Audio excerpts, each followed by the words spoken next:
Wow, I can't believe it's been almost a year and a half since my first discussion video of this show. Some people like to binge straight through shows, and I get it, but again, working full-time and attempting to have a social life makes it a little bit more hectic. But the one thing I always look forward to is revisiting this amazing show, so that's why today I'm bringing you guys my review / discussion of Smallville Season 6.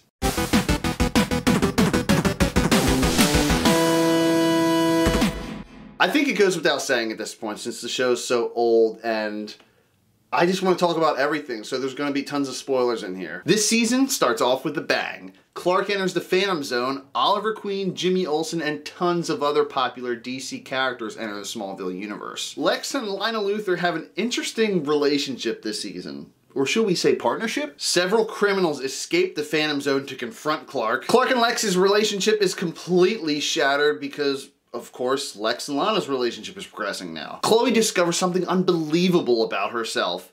And of course, the best part of all, we get the first glimpse of the Justice League. And of course, episode 1 jumps right into it. Clark arrives at the Phantom Zone, a Kryptonian jail housing so many different criminals that his father Jor-El put away. Chloe and Lionel escape the riots and find out that the dagger used at the end of season 5 can be used to stop Zod. Well, his vessel, that is. Lois and Martha Kent survive the plane crash, somehow. But Lois is knocked out for the majority of the episode. I mean, I guess they couldn't find something interesting to write about her for that one, in my opinion. Clark meets a girl named Raya in the Phantom Zone who actually knew his dad Jor-El, and she helps him escape. Clark's really not there for long. I mean, they could have stretched out that arc a little bit. Meanwhile, Lex, or Zod if you will, wants Lana to give him an heir. Yup, baby Zod. He doesn't mess around either. That one scene where Lana tried to attack him and he just grabbed that metal shaft instead and jammed it through her hand. Dude is ruthless. Martha Kent and Lois Lane return to Earth, and not soon after we're introduced to Jimmy Olsen, played by Aaron Ashmore. And I know what you guys are thinking. He's not to be confused with his twin brother Shawn Ashmore from the first season of Smallville. We get a badass fight between Clark and Zod, and it's probably one of the best fights in the whole series in my opinion, and we of course get the classic kneel before Zod line. But Clark has a way to separate the vessel of Zod from Lex Luthor and does so, and that plot arc doesn't really last long at all. They could have at least stretched that out through episodes 2 and 3. Come on, not just a one-off plot arc. I know he was slightly built up in the previous seasons, and I know he's going to be in, what was it, season 8 or 9 that he's going to be in, if I remember correctly. It's been a while. And lastly, Clark is having a moment with his mom in the barn, or at the end of that episode, and he's talking to her, and he's just like, Dad's gone, Jor-El isn't listening, can't talk to Lex. He just doesn't know where to go from this point in life, and honestly, I really feel that that's the overall message of this season. Now, what do I mean by that? Well, let's just get into it as I talk about all the characters of Smallville Season 6 and their arcs. Beginning with our boy Clark, he's going through a lot this season. Well, in general, he goes through a lot. Come on, we can't kid ourselves. But starting off with this, he's dealing with the aftermath of Dark Thursday, Zod, the Phantom Zone, and he feels responsible for all this a little bit. He gets this weird sickness from the Phantom Zone, some sort of Kryptonian sickness, I think, if you will, and it leads to my least favorite Superman power, Super Breath. Now, I think there's different versions. They either call it Super Breath or Ice Breath or something like that, and in all the depictions I've seen, it just comes off as cheesy, corny, and dumb. At least they do it in this show with some dignity. Basically, Chloe and Clark come to the conclusion, tongue twister, that if Clark has super lung capacity, when they show all the air sucking in, and then he does this like one super air burst, and I'm like, you know what? Okay, I can buy that. Everything's back to normal since the vessel of Zod is gone, so Lex and Lana's relationship is progressing, and Clark hates that. So springboarding off of that, let's just talk about Lex and Lana in this season and what they're up to. So right off the bat, after episode 1, Lex is tortured for answers about Zod by a few spies. Lana has trouble trusting Lex, go figure, and I get it. Like, you guys know I'm not a big fan of the whole Lex and Lana arc in Smallville, but she's vulnerable, she doesn't know where to go in life, and Lex is a shoulder to cry on, basically. And I get it. Some people think that Lana believes they're still good in Lex in seasons 5 and 6, blah, blah, blah. But come on now. Lex Luthor from day one has been doing sketchy shit behind closed doors. You see Lex rubbing off on Lana, and Lana tries to be intimidating to certain like thugs and henchmen in the season, but to me it just comes off as campy. We also get a cool episode about Lex's teenage years in boarding school, and Lex and Lana's relationship of course progresses into, well, we'll just talk about that in a bit. Our next duo, Jimmy and Chloe. Sounds like a bad early 2000s sitcom. Anyways, when Jimmy Olsen is introduced into the show physically, we find out that him and Chloe actually have some sort of history together. But believe it or not, it's true. Remember way back in the beginning of season 2, Chloe talked about getting with an intern over the summer? That's right, Jimmy was that intern. Jimmy, who's a photographer, starts working on little cases here and there off the books with Chloe. Although, you can fight me on this, but I do like Jimmy, but since Chloe knows a lot more about meteor freaks and alien stuff, I mean, what good is he? I mean, he's just Chloe's bitch this season. There is a few moments he gets to shine, don't get me wrong, but there's a lot of stuff where he just feels like unimportant. Like, I just get that vibe where Chloe's just like, oh, okay, yeah, you go do that and I'll do the important shit. Jimmy always calls Clark CK, one of the many names Clark Kent has in this show. Chloe's subplot in the second half of this season is interesting as hell. Just wait until we get into that. Next up, we have Martha Kent and Lionel Luthor. I don't even like mentioning their names together, but this season seems to push them together a lot, just like the previous ones. One thing I respect Lionel for is even though Martha wanted to have him over for Thanksgiving dinner, Lionel didn't think it was right because of how Clark would feel, and I respect him for that. But there's huge hints of a romance between those two this season, and I just hate that. It's been like less than a whole season since Jonathan died, and they're already having this tension between them like that, romantic tension. And it's not like it's all blue.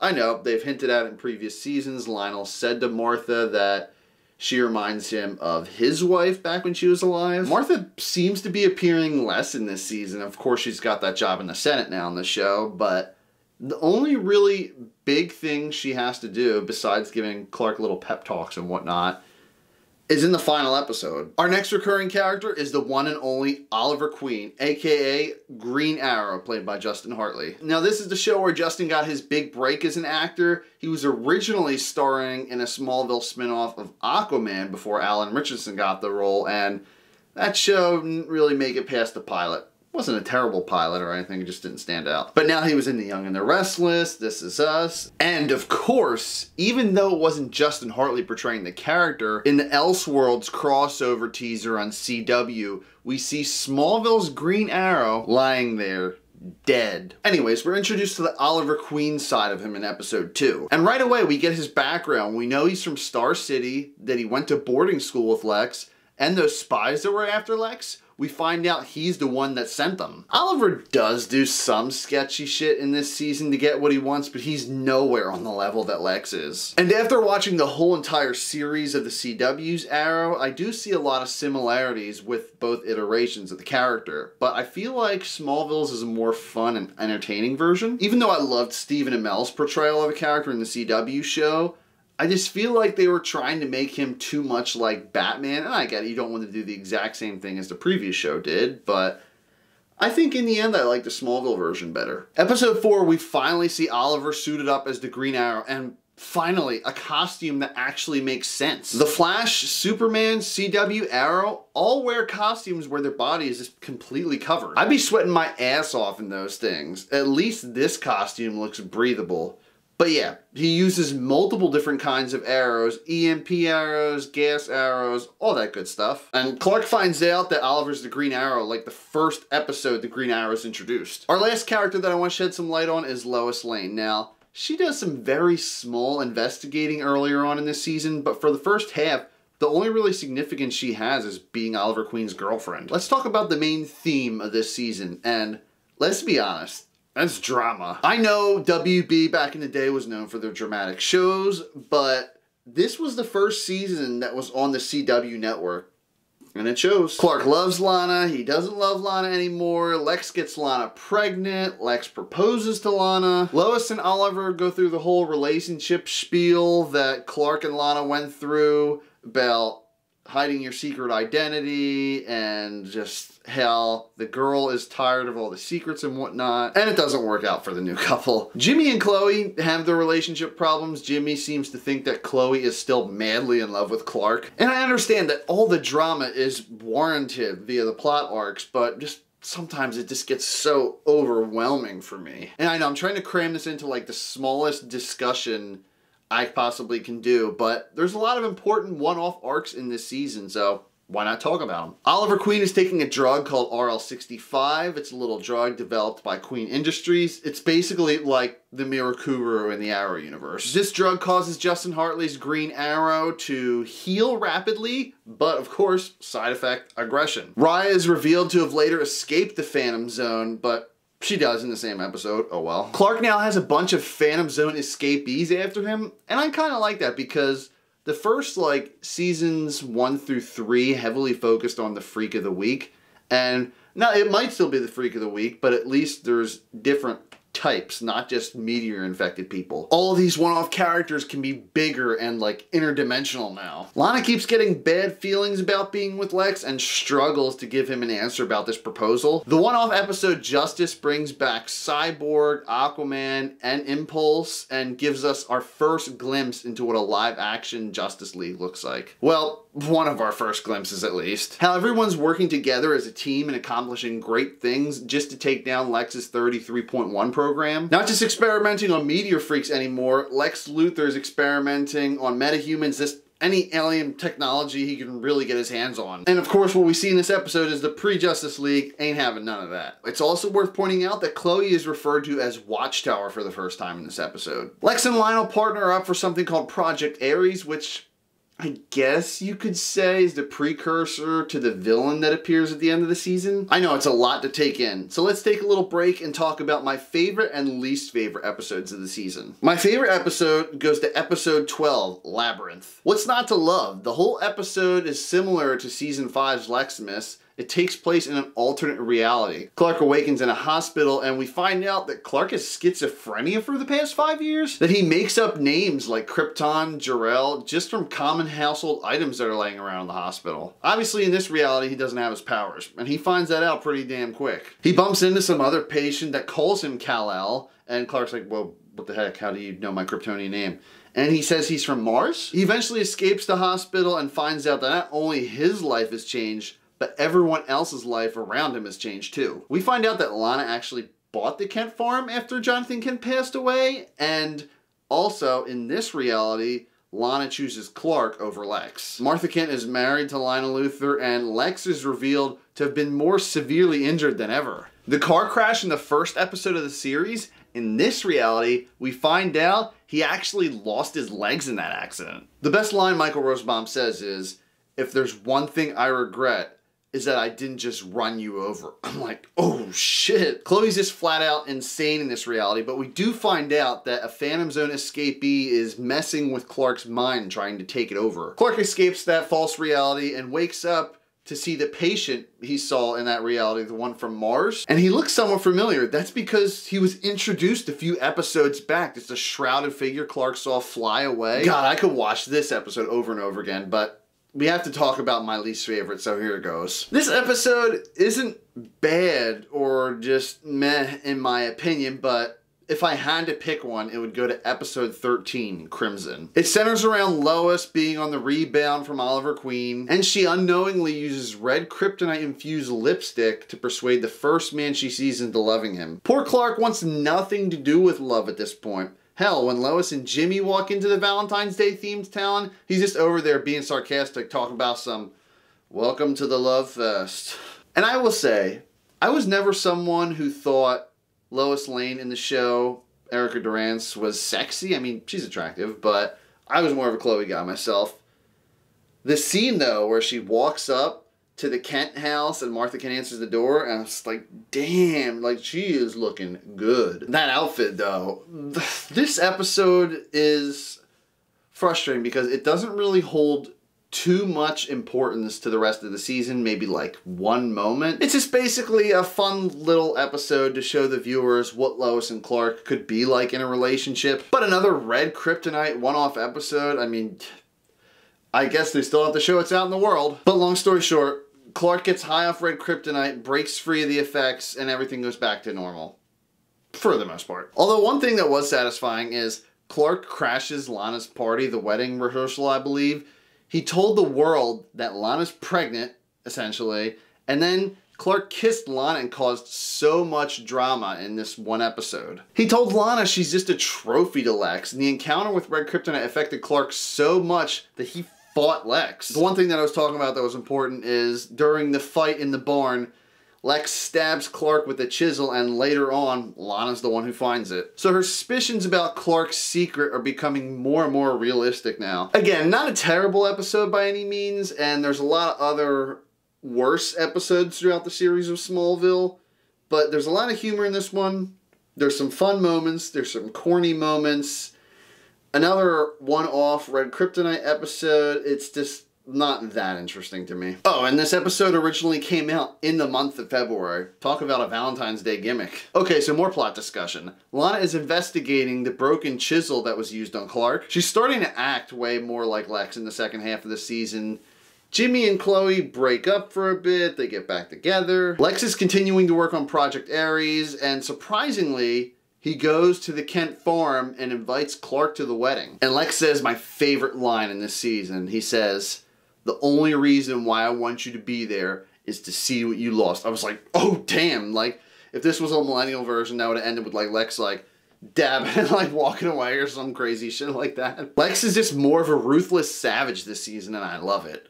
What else? Oh, we're introduced to a character named Tobias, who his ability is he can identify other meteor freaks. Using his abilities, he identifies that Chloe's a meteor freak. Wait, hold up. This whole time, through 6 seasons of Smallville, we find out now that Chloe's a meteor freak? Just like Alicia, Lana set up Chloe to find out if Clark really has powers or not. And sure enough, Chloe takes the bait and it ends up with Lana seeing Clark rip a steel door off its hinges. Lex and Lana officially get married, not that anyone cares.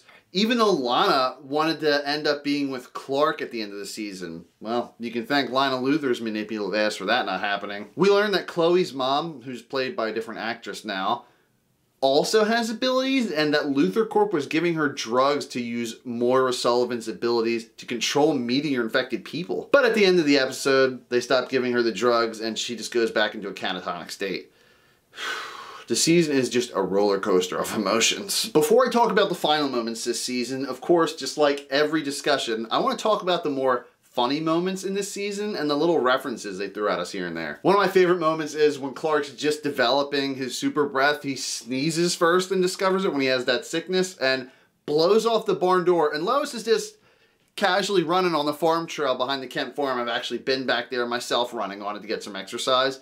And the whole barn door just crashes down on her like, holy crap, that went far. You gotta look forward to how they're gonna explain that one to Lois. Another funny little thing I noticed is that a lot of people are starting to take pictures and view videos on their cell phones, their little flip phones from 2006 or 7. Like in the one episode Noir, Jimmy takes a picture of the guy running with his cell phone, and let's be honest, we all know what 2006, 2007 cell phone flip quality looked like, so that picture would have looked more or less like this. You guys ever notice throughout the past few seasons of Lex and Clark's relationship being completely shattered, Lex keeps saying, "The days of you coming to my house unannounced are over." But Clark keeps coming to his house over and over again, regardless of their relationship. I want someone watching this to just make a Smallville compilation, because there has to be at least a dozen times he said that. Here's a question for you guys. At the end of the episode Sneeze, Lois Lane's about to leave, and Clark uses his super breath to blow away all these clouds to make it sunny outside. So, if he can do that and make it sunny, can he also make it rain in certain spots? Or if it's snowing, blow that cloud away? So, could we list weather manipulation as one of Superman's abilities now? A cool little reference, Oliver Queen's talking to Clark in episode 4, and he says, "There's a whole world out there that needs to be saved, Clark." And that really implies that you're going to need some more people to do all this. There's a lot of cool Oliver Queen Green Arrow references. There's the boxing glove arrow reference. There's a scene where it shows a picture of Moira and Robert Queen and the Queen's Gambit behind him. Oliver Queen dresses up as Robin Hood, ironically, to this one event, and it's actually the classic Green Arrow comic costume. Gotham City is mentioned for the first time this season. In episode 9, Clark meets an illegal immigrant named Javier and keeps him at the Kent house. Martha says it's illegal having him there. Funny thing is, Clark says it was also illegal to forge his adoption papers and that he's an illegal alien himself. I never thought of him that way. Musical highlight for me this season, but 12/21 Prelude by AFI played. I mean, I had that CD and played it religiously every day. Springboarding off of that, though, do you guys realize that the first, seasons 1 through 4 played a lot of catchy rock tunes and pop music and just tons of popular stuff, but seasons 5, 6, 7, and on all have more orchestral music. So not only is the show maturing with Clark, but the soundtrack is as well. Another thing I've noticed is throughout these first 6 seasons, Lana hits a lot of shit with her car. Lana hits Linda Lake with her car this season. She crashes into a ditch during the tornado at the end of season 1. Also, she hit Cyborg with her car, getting into the car accident that technically killed her in season 5. This girl can't catch a break. Lastly, we're shown the episode Noir, which has our characters in a 1940s setting due to Jimmy, the film fanatic Olsen's dream state. I really liked how they made it black and white, of course, but they put variable frame rates so things look like they were shot differently. They put noise and grain in it to just make it more authentic. Okay, so the last few episodes of the season. Episode 19 has a fantastic premise. It was very close to being the top episode of the season for me. A woman whose husband is the subject of Lex's experiments blows up an underground maze of tunnels with Lex and Clark trapped inside.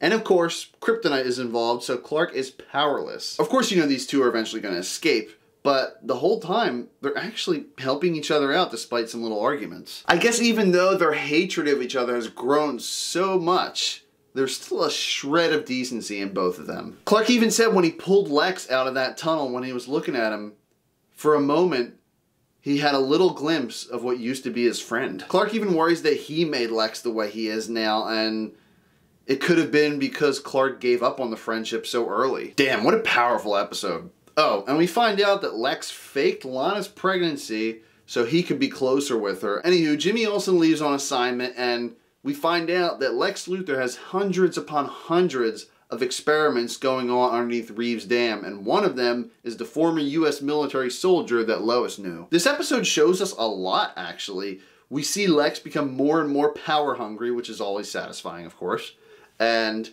we actually get a little bit of Lois Lane's backstory, like military backstory. The final episode, we see Martha Kent leaving Smallville for a higher position in the Senate, all the way over in Washington, D.C. John Jones returns in the final episode and reveals that he's been watching over Clark this entire time. Lex slaps Lana in the face and she leaves him, finally. I'm happy. But do you guys realize what happened? After all these years of getting into car accidents, Lana supposedly died inside a car? How ironic is that? Chloe's power is finally revealed, and it's some sort of emotionally triggered super healing ability from what I can see. Luthor Corp captured this wraith, and Clark tries to use a crystal on it to just completely wipe it off the face of the earth, but doesn't really work out too well. Completely backfires, sends Clark and the wraith flying, but when Clark comes to, the wraith takes on a new form. It's Clark Kent. Like, it looks just like him, but the wraith says he's just a little bit more bizarre. They have a little fight, the clone flies away, and it just ends there, like super abruptly ends there. Okay, so we got the recap and discussion out of the way and all the little things in between. So before my little review, of course you guys know this is coming. We're going to talk about the quick cameos of this season. Leonard Roberts, who was in season 5, returns in the first episode of season 6, and he's in the Phantom Zone. Of course, if you guys don't know him, he's from Heroes. Lucas Gravel plays a young Lex Luthor in episode 5. If you guys don't know who he is, he was in the show Switched at Birth, High School Musical, and he's also another Smallville character later on in the series. I'll get to that in a few months, I guess. Formerly Lil, Bow Wow plays a human character in episode 6 who's inhibited by a wraith from the Phantom Zone who's after Kal-El and Raya. Just like previous seasons, there's been some musicians that have actually physically cameoed. We had Stedman appear in one episode, Remy Zero, Lifehouse that are physically there.